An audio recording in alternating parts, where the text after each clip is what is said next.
We're going to be in Ecclesiastes chapter 7, and I'm just going to continue all the way through the end of Ecclesiastes unless the Lord were to change it for some reason.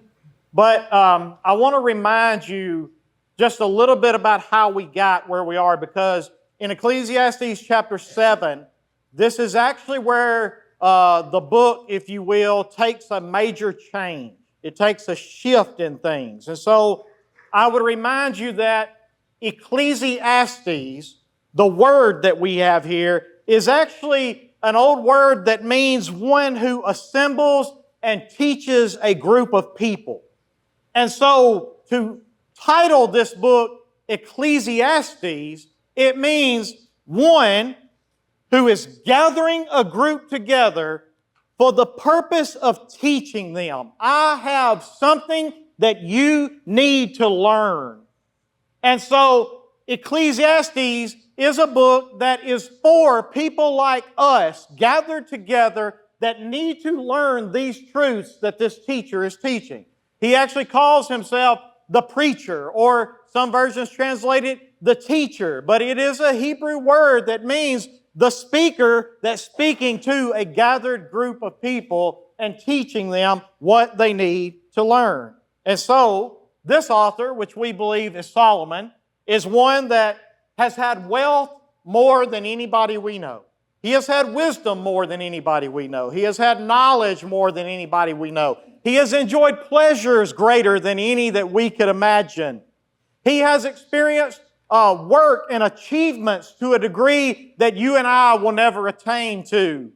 And he now wants to gather you together, and he wants to teach you what you need to know when it comes to living in this world and being able to enjoy things like knowledge and learning about things in life. He wants to teach you how you should be able to experience pleasures and possessions in this life and work and have achievements, but to do it in a way that actually brings you gain, that actually benefits you in the end. He wants to make sure that you do not come to the end of your life and look back at everything you've done and go, what do I have to show for it now? What good is it? I've said this before, and I'll say it again. I pray you don't get tired of hearing me repeat myself. I'll never get over standing next to Gene Long's bed.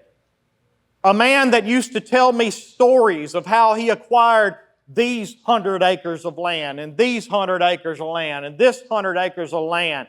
A man that told me over and over again about how much he loved that land and he loved hunting it and how much he protected it and how he offended people and he would confess to me things that he said to people and how he had sinned against folks and at the end of his life he was broken for so many of those things, and I will never get over sitting by his bed, standing over him and him pointing out the window at a hillside that he used to walk out, and I remember him saying, I used to walk up and down that hillside when I was a kid, and then he started crying and he said, and it don't mean nothing. But he said it with a lot more sternness than that. He said, it don't mean nothing. Nothing. None of it means nothing.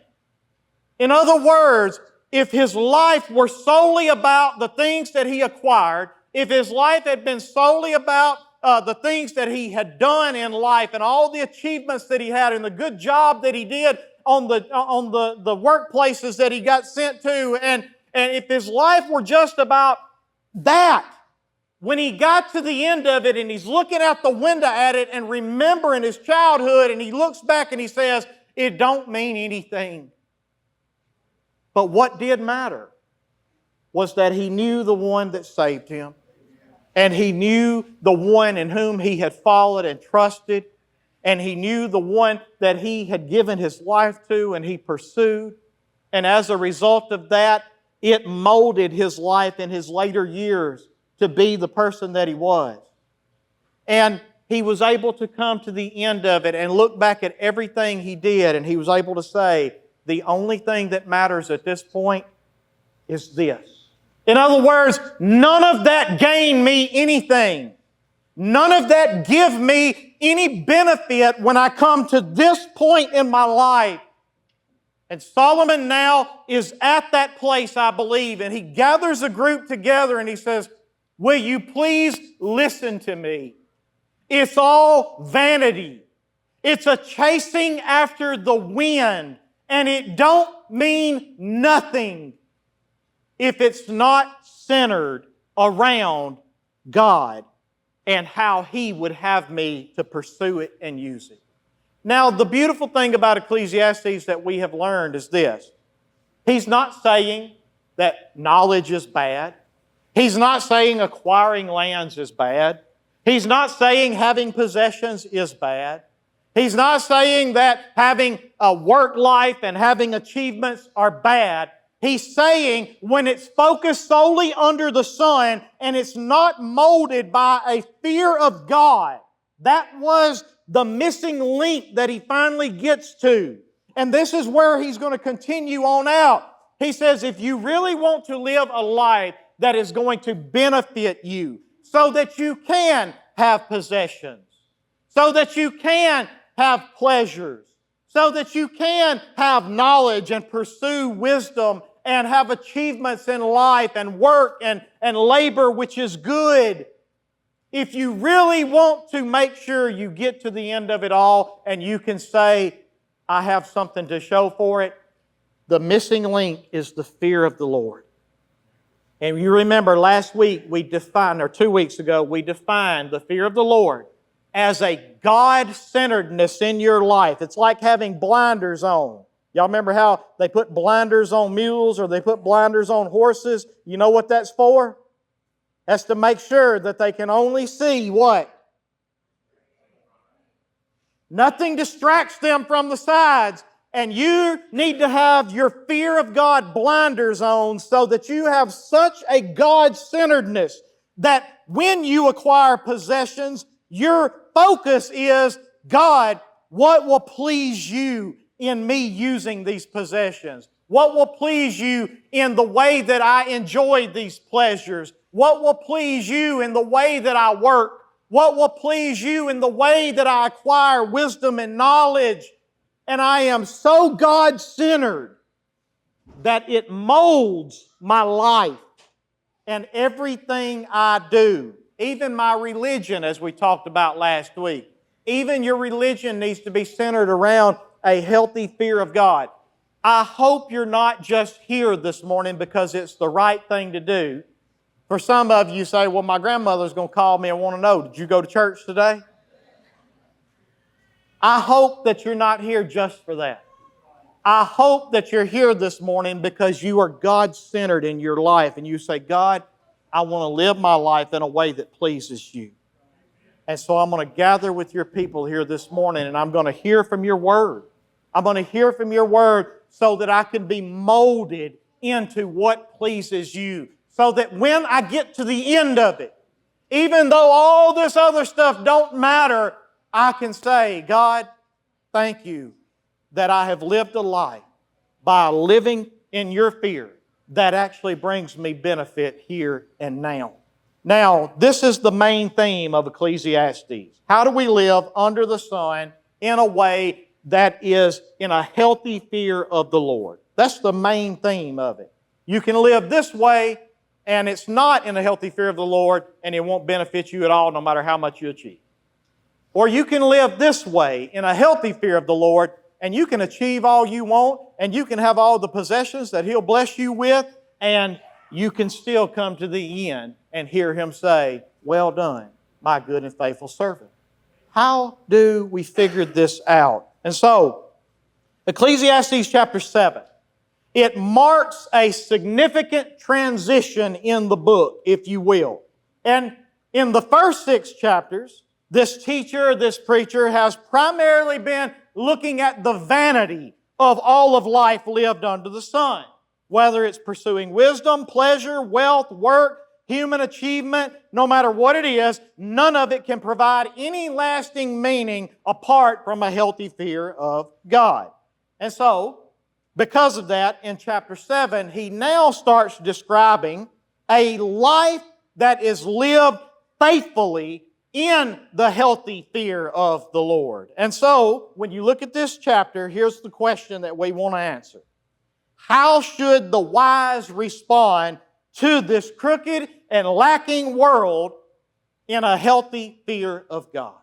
How do we respond to it? If we are living in a healthy fear, if we have finally got it figured out so that we're trying to focus on Him, the decisions that we make about work, about possessions, about pleasures, about whatever it is considering Him and what honors Him first. Now, how do we respond in that wisdom to a crooked and a lacking world? Because we still have to live in it. And here's what we find in chapter 7, verse 1. It says, a good name is better than precious ointment. Or some versions say a fragrant oil, a fragrant perfume. A good name is better than a precious ointment, and the day of death is better than the day of birth. Now, what he is saying here is an old proverb. Now, you can see this in Song of Solomon, chapter 1, verse 3. But the proverb was this: a good name is better than fragrant oil. Now, I want you to consider for a minute what fragrant oil was like in this day and time. In this day and time, a fragrant oil, you think about Mary. Y'all remember when Jesus broke the bottle of perfume that she had and she anointed Jesus with it? And you remember what everybody in the room said? Now, Judas said it out loud, but everybody else was thinking it. But they were kind of indignant at her because of what she had done. And Judas vocally says, why did she waste it? That could have been sold for a great amount and used to help the poor. In other words, Mary valued it as something so valuable that it was something that Jesus was worthy of. Judas valued it as something that was so valuable that it should not have been broken and wasted, if you will, on the Lord Jesus Christ. And so the point that I'm making is this. In this day and time, I can take you through many scriptures that will show you that this oil would have been used for medicine, for healing. It was used for anointing kings and priests and prophets. This kind of oil was used for many different things in this time period, but the point is this: it is very valuable. It is so valuable that most thought it should not have been wasted on a man that healed the sick, raised the dead, that fed thousands with 2 fish and 5 loaves. I mean, this is a very valuable thing. And what he starts out with is a proverb that everybody knows and everybody can compare to. And he says, listen, y'all know how a good name is more valuable than even fine oil or fine perfume? And you understand that. You know, I thank God that I was raised in a family. Now, I know everybody can't say this because we're sinners. All right, so if this doesn't apply to you, that's okay. You need to make sure that you are living in a way that you are developing a name that your children can be proud of and can actually go under. But for me, I remember when I first started going to work, I worked at the place that my granddaddy had worked for so many years. And they would look at the application and they'd go, Wells. Who's your daddy? Who's your granddaddy? And I would tell them, this is my daddy, this is my granddaddy. And they would say, your granddaddy is a hard worker. Your granddaddy is a good man. Your daddy is a hard worker. Your daddy is a good man. The point is this: I inherited a name that wherever I went, anybody who had been associated with the Wellses, they automatically looked at me and said, he's probably a good person. He's probably a hard worker. He's probably a faithful employee. Why? Because I know the ones that were before him that carried that name. Now, I understand the value of that today. Maybe you don't necessarily understand that because some of you probably maybe inherited a name that your parents weren't hard workers or didn't do that. So now it's up to you. to establish a good name so that your children will be able to have that and you can hand that down to them. But the point that Solomon is making is this. A good name is a very valuable thing.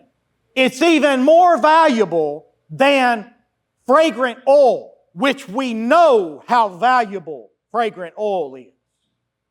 And in the same way, now here's the way he tells the wise people how you respond to a crooked and a lacking world.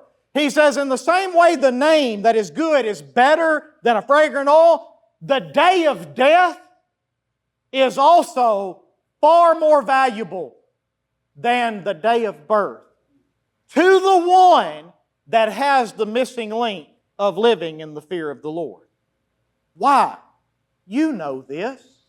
You know that for us to die, do we lose anything? And what do we gain? Everything. We lose nothing and we gain everything. There are so many scriptures that the Apostle Paul and many others would write. Philippians chapter 1, verse 21 through 23, I think. The Apostle Paul would say, you know, I just don't know whether I want to stay here with you or whether I want to go on and be with the Lord. He said, because, you know, for me to live, well, that's Christ. Oh, but to die is what? It's gain. Do you think Paul said that trying to hype himself up and try to make him feel better about that he might possibly die in this prison? No, he knew this to be true. He believed it. He knew that for him to die is gain. And then he goes on. Can you give me the next one, Jack? I don't know if I gave you these scriptures or not.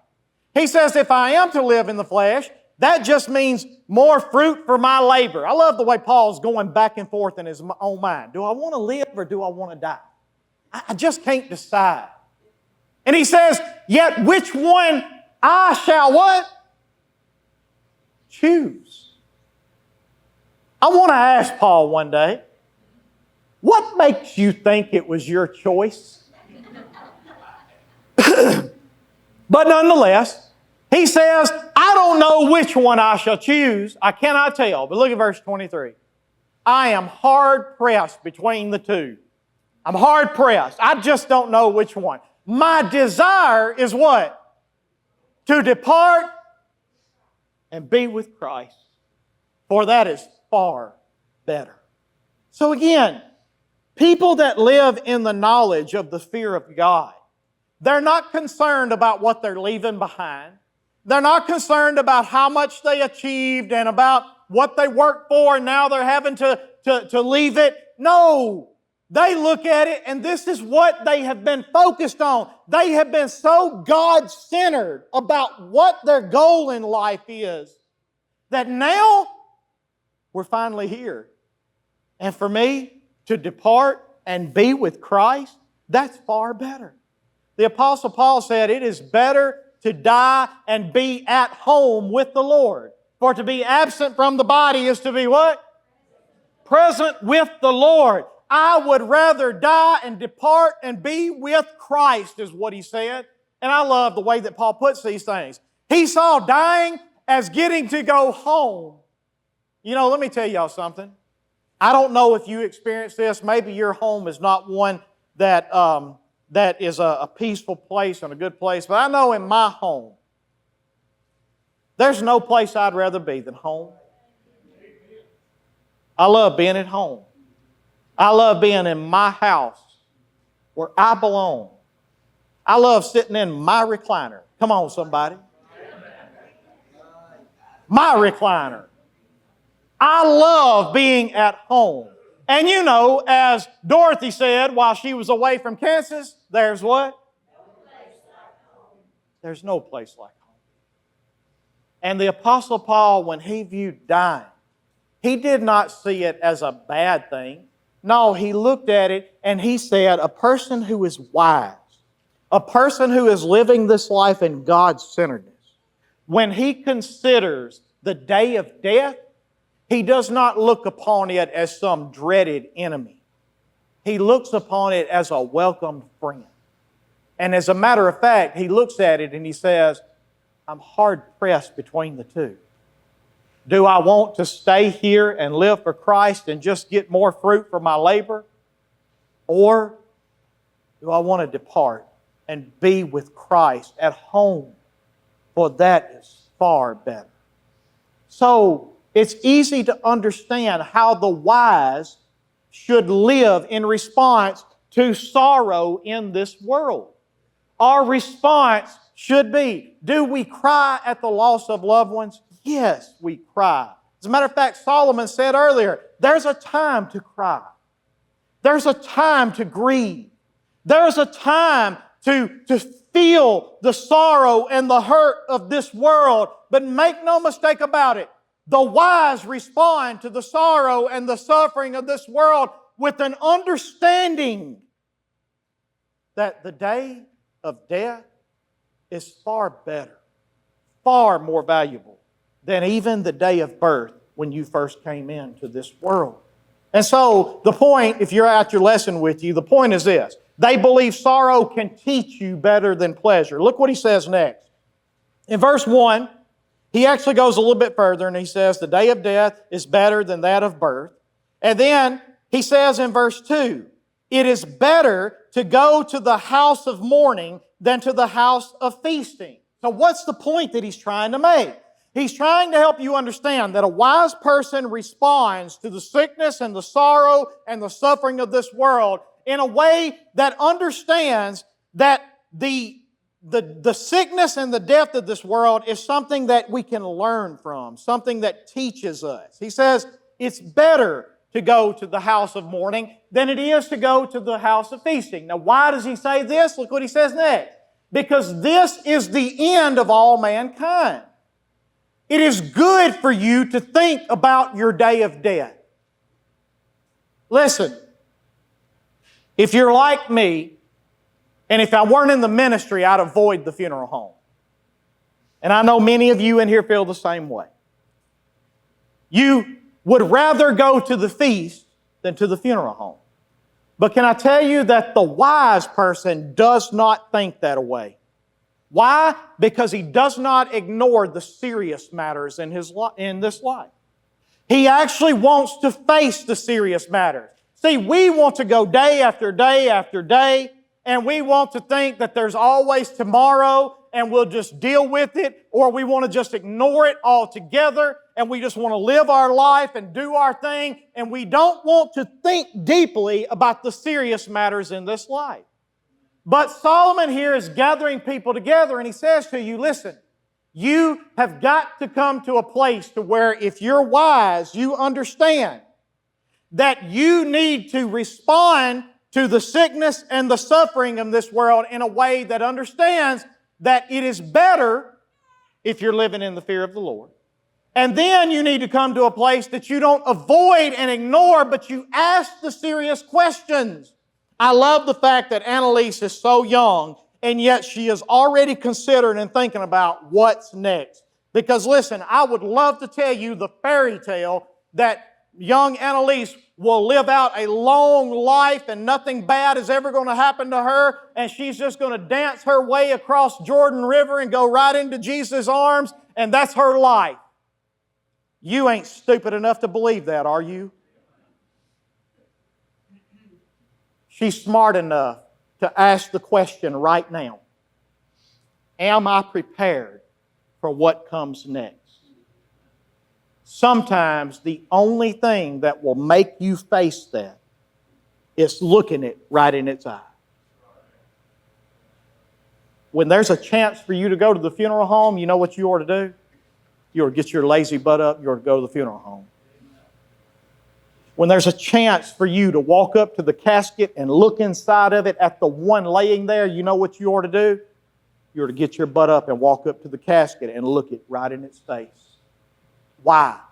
Because it makes you have to ask the question, what's next? And then you have to ask yourself the question, am I prepared for it?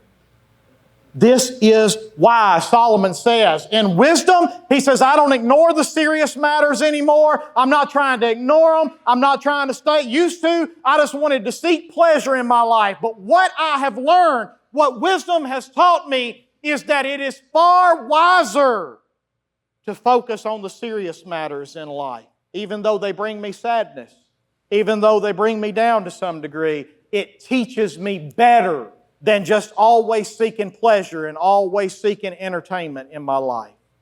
And so this is what he says. He says, it is better to go to the house of mourning than to the house of feasting. Why? Because this is the end of every man, and the living should what? Lay it to heart. Does that mean the living ought to just look at it and go, well, you know what happens to everybody? No, that means you ought to meditate on it. You ought to think on it. You ought to consider it. And you ought to really ask yourself the question, am I ready for when this moment gets me? And the only thing that will stop you is your selfish pride. The only thing that will stop you is your heart that just does not want to face it and wants to ignore it as much as possible. And my friend Solomon is saying that's what a fool does. I'm not calling you a fool, but I am saying Solomon says that's what a fool does.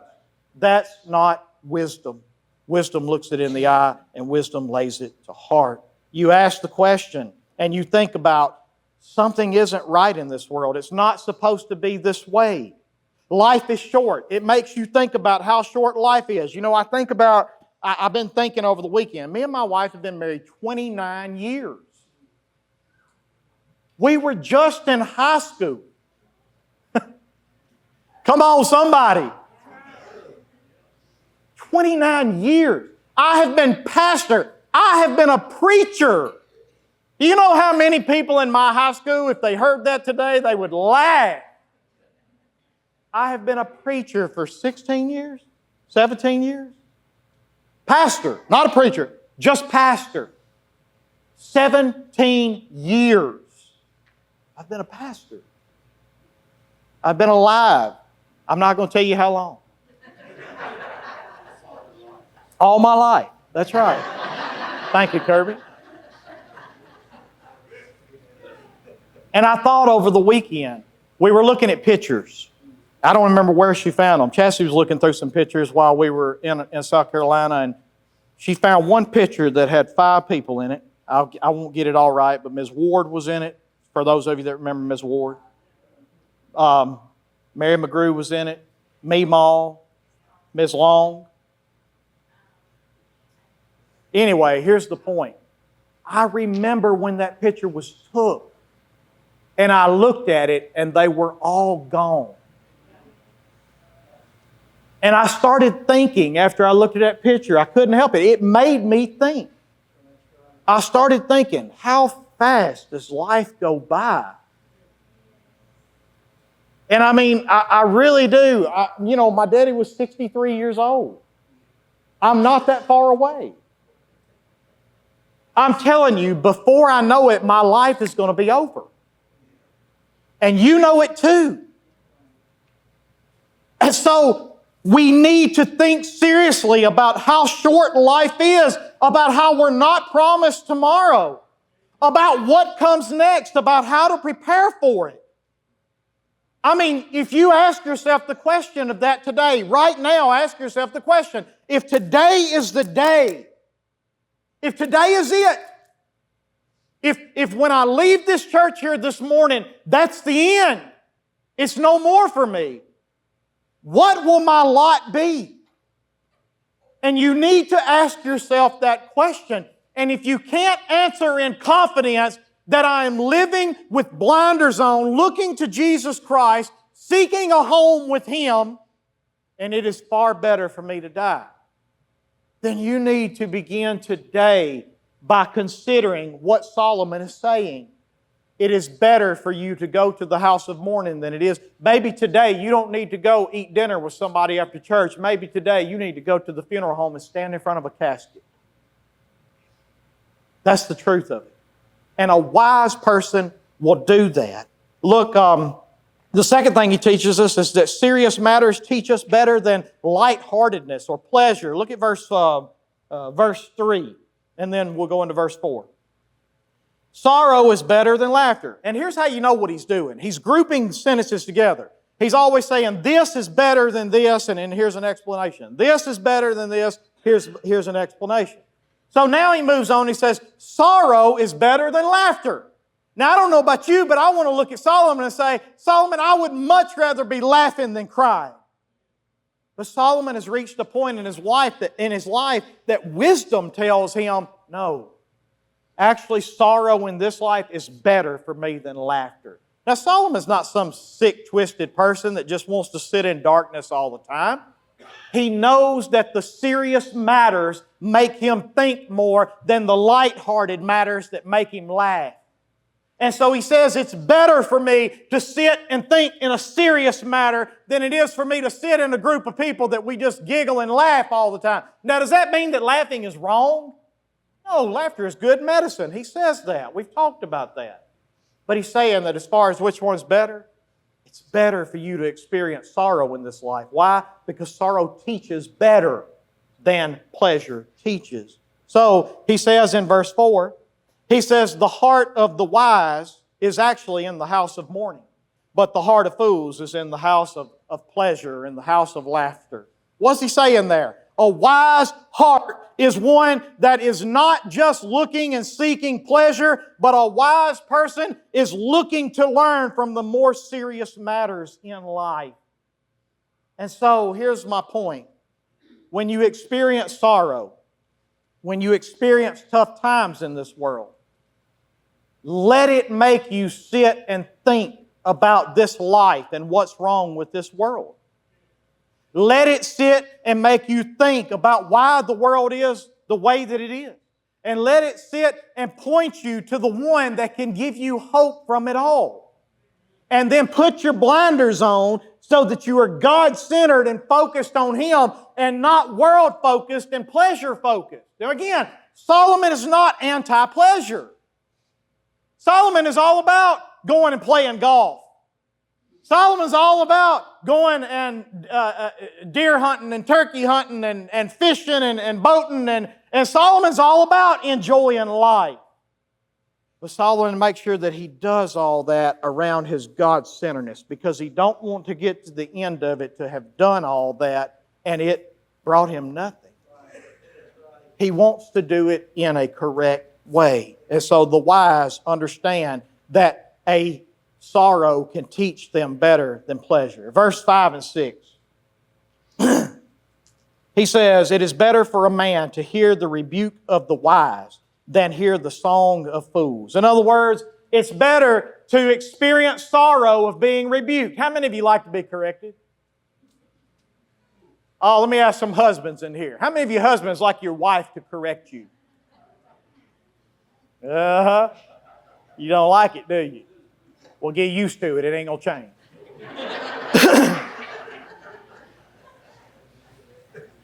But Solomon understands that a wise rebuke is a good thing, even if it brings me sorrow. It is better to have somebody around you that will point out you're wrong than to have people around you that'll just make you all, you're all this and you're all this and you're all this and all. You need somebody in your life that from time to time they can say, hey, brother, we got to work on this. Hey, brother, this is something that you've really got to get together. And this is a healthy thing for you. You need to learn that a wise rebuke teaches better than the entertainment of fools. And so he actually says, if you keep going with me in verse 6, he says, for as the crackling of thorns under the pot, so is the laughter of fools. This also is vanity. So in other words, the point is this. When the fool is flattering you and the fool is telling you everything and they're agreeing with you and they're saying, yeah, you're right, you're right, you're right, and they're building you up and you are wrong, it's like crackling of thorns under a pot. You may enjoy it for a minute. It's loud and it pops and you like it, but how long does it last? For long it burns out. And he's saying that if you listen to the fools, this is what it's going to be like. But a wise rebuke, even though it brings you sorrow at first, if you're wise, you're going to approach this sorrow in this way. And there are many scriptures that says that. In Proverbs, Solomon says, whoever loves discipline loves knowledge, but he who hates correction is stupid. That's the Word of God. He who hates correction is stupid. He says whoever ignores instruction actually brings harm to himself, but whoever listens to correction gains understanding. A man who remains stiff-necked after many rebukes will suddenly be destroyed without remedy. If that's what you want in life, then keep responding to wise rebukes in that manner. But a wise person responds to this crooked and lacking world by understanding that all the suffering and all the sorrows of this world, they can be used for our good, and they are for our good. The next thing, verses 7, he says, surely oppression drives the wise into madness, and a bribe corrupts the heart. And then in verse 8, better is the end. So we're moving on to something else. Better is the end of a thing than its beginning. And better is the patient in spirit than being proud in the spirit. In other words, the wise people understand that patience is better than pride. He understands that the wise respond to seasons that change. He doesn't come into the beginning of a season and it changes and he goes, oh man, I wish I was back in the good old days. No, he comes to the beginning of every season, no matter how difficult or no matter how tough it is, whether it's a rebuke, whether it's in the funeral, facing death in the eye. He comes to the beginning of every season and he looks at it and he goes, listen, I don't like where this is, but I trust that the end of a thing is always better than its beginning. How do we know that? Because he has all the saints of old that he looks back and he looks at Joseph. He looks at Joseph's life and he sees all that Joseph went through, and Joseph could have looked at that situation and he could have went, oh, if I were just back in my father's house with my coat of many colors.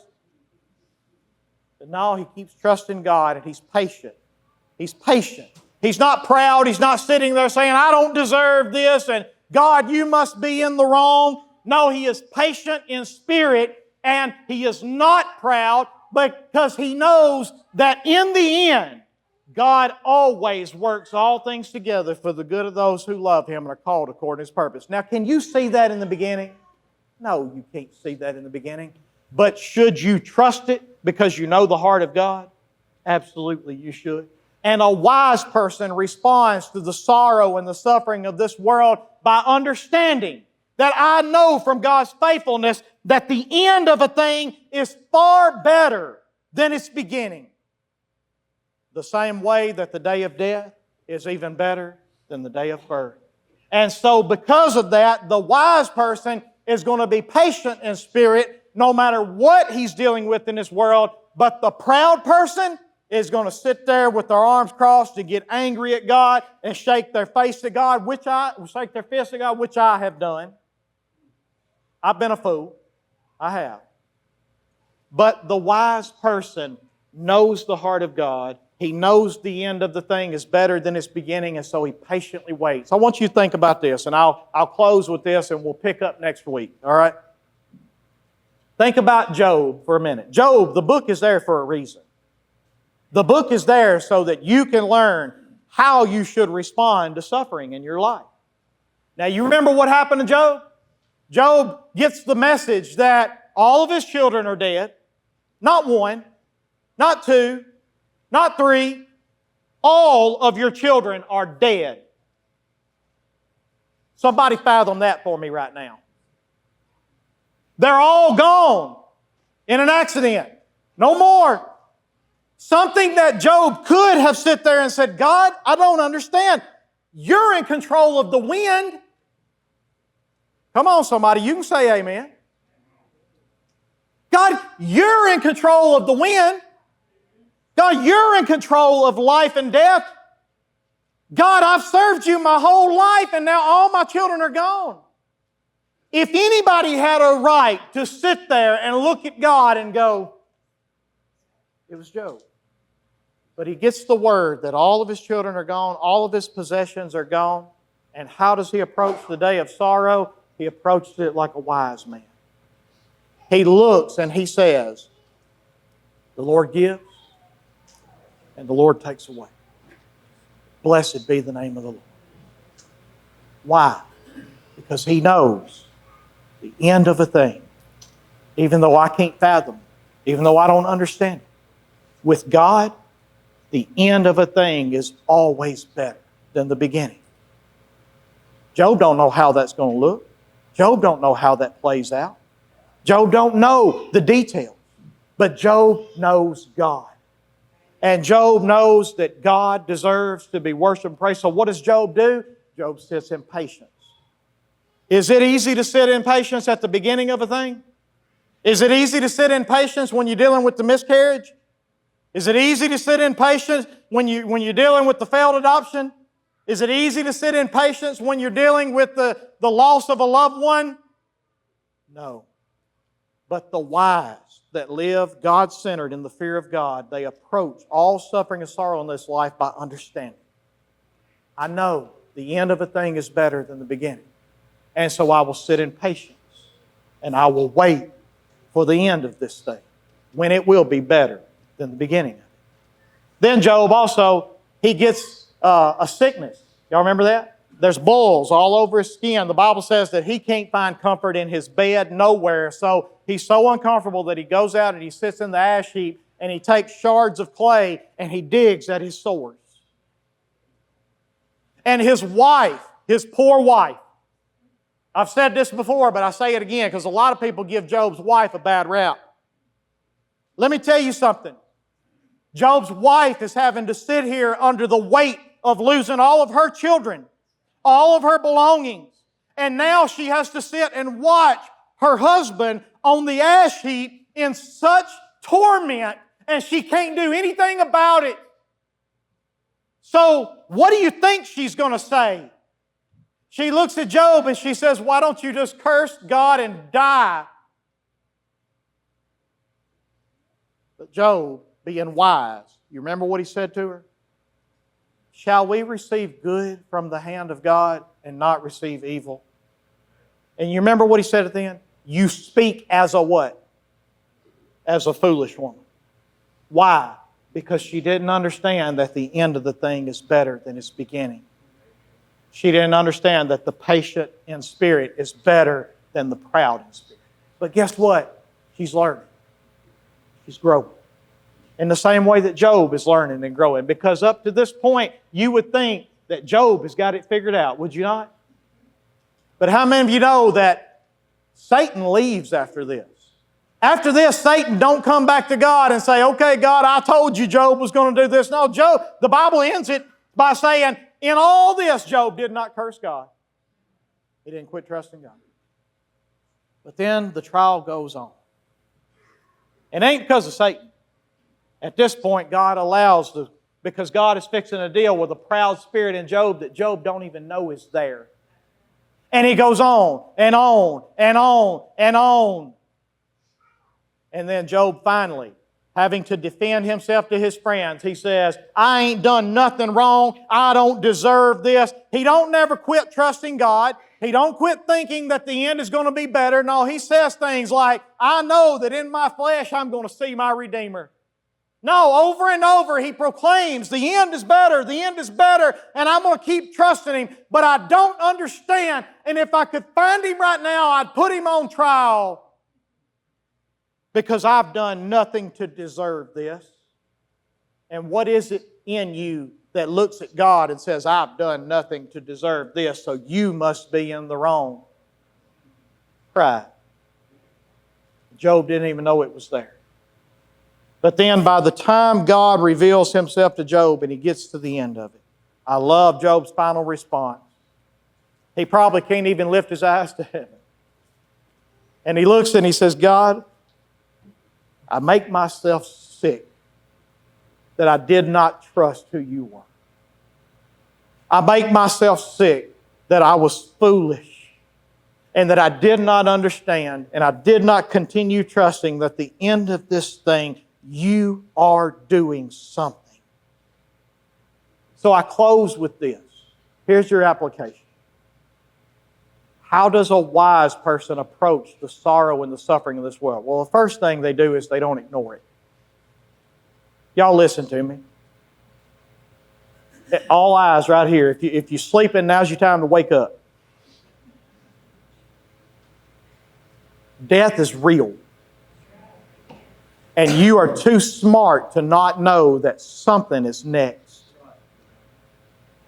And you are also too smart to not know that you don't know when it is. Today is the day for you to humble yourself and say, I am a sinner. And if God don't save me, I know what's next for me.